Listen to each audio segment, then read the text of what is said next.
Our ears, intricate marvels of biological engineering, are constantly at work, translating vibrations into the rich tapestry of sounds that define our world. From the gentle rustle of leaves to the boisterous laughter of children, every auditory experience shapes our perception and interaction. Yet, like any finely tuned instrument, they are susceptible to wear and tear, and often, the initial signs of weakening are so gradual, so insidious, that they go unnoticed, masked by our remarkable ability to adapt. This silent progression is precisely why understanding the early indicators is not just beneficial, but critical. Imagine trying to read a book with slowly dimming lights. At first, you strain, then you adjust, but eventually, the words become illegible. Our hearing often follows a similar trajectory. One of the earliest and most common red flags is the increasing difficulty in following conversations, especially in environments with background noise. This isn't merely about finding it hard to hear someone over a loud air conditioner. It's about the brain struggling to isolate and process speech from competing sounds. Think of a busy restaurant. The clatter of cutlery, the murmur of other diners, the ambient music. For someone with weakening hearing, this cacophony becomes an impenetrable wall, making even a one-on-one conversation a frustrating exercise in lip reading and guesswork. The person might frequently ask, "What did you say?" or provide seemingly irrelevant answers because they only caught snippets of the dialogue. This isn't rudeness, it's a desperate attempt to bridge the auditory gap. Another telling sign, often overlooked, is the constant need to increase the volume of televisions, radios, or other audio devices. While it might be attributed to poor audio quality or the listener's preference, if family members or housemates consistently complain about the excessive loudness, it's a clear signal that the individual's threshold for sound perception has shifted. They genuinely need the volume higher to perceive the sound at what they consider a normal level. This incremental increase in volume can be so gradual that the individual themselves doesn't fully recognize the extent of the change. Furthermore, a peculiar and often distressing symptom that can emerge is tinnitus, a persistent ringing, buzzing, hissing, or roaring sound in one or both ears, even in the absence of an external sound source. While not exclusively a sign of hearing loss, tinnitus frequently accompanies it, often indicating damage to the delicate hair cells within the inner ear. The sound can vary in pitch and intensity, from a subtle hum to an intrusive, debilitating roar that impacts sleep, concentration, and overall well-being. It's a phantom sound, a signal that something within the auditory pathway isn't functioning optimally. Another less obvious but equally significant indicator is the misinterpretation of words or sounds.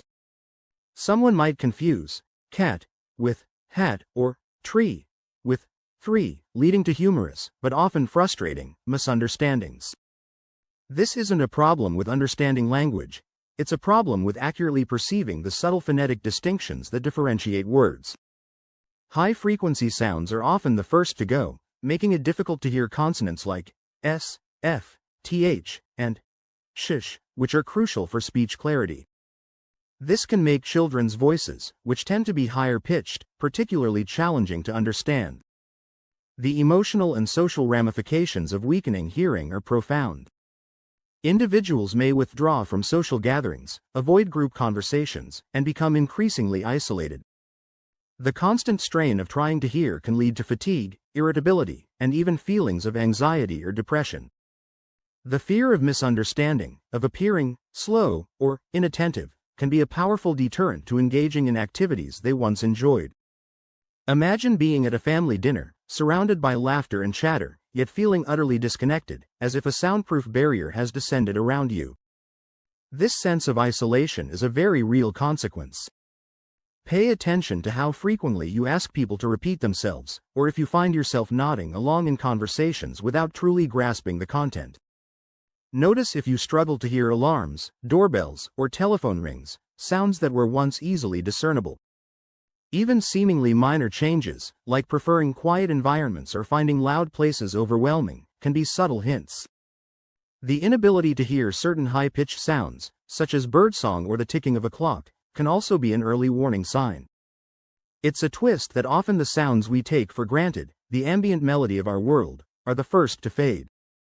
The gradual nature of hearing loss means that the brain often tries to compensate, filling in the gaps based on context and visual cues. This incredible adaptability is both a blessing and a curse.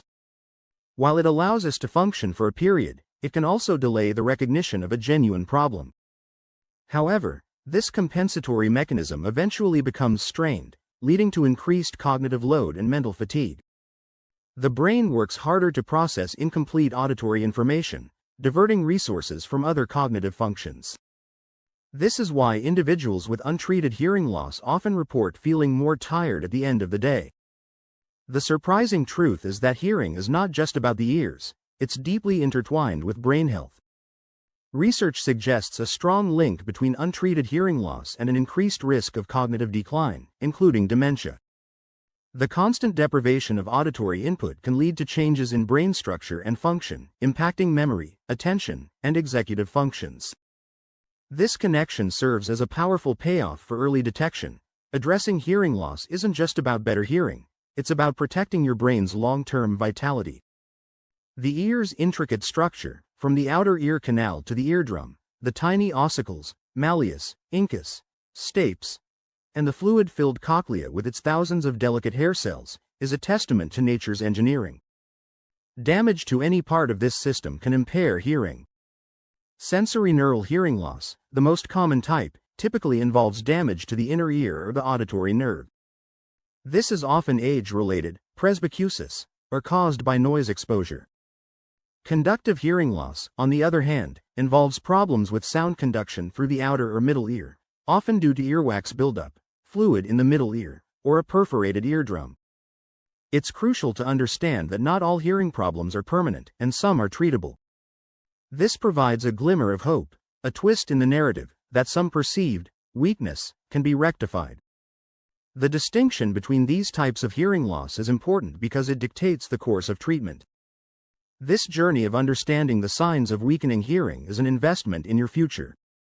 It's about empowering yourself with knowledge, recognizing the subtle shifts, and acting decisively to protect your auditory health. Don't dismiss these signs as merely getting older, or just a bit of background noise. Your ability to connect, to communicate, and to fully experience the world depends on it. If you've recognized any of these signs in yourself or a loved one, don't hesitate. The first step towards preserving your hearing, and ultimately your quality of life, is to schedule a comprehensive hearing evaluation with an audiologist. Early intervention can make a significant difference in managing hearing loss and preventing further decline. Listen closely, for the world's most beautiful melodies are meant to be heard, not missed.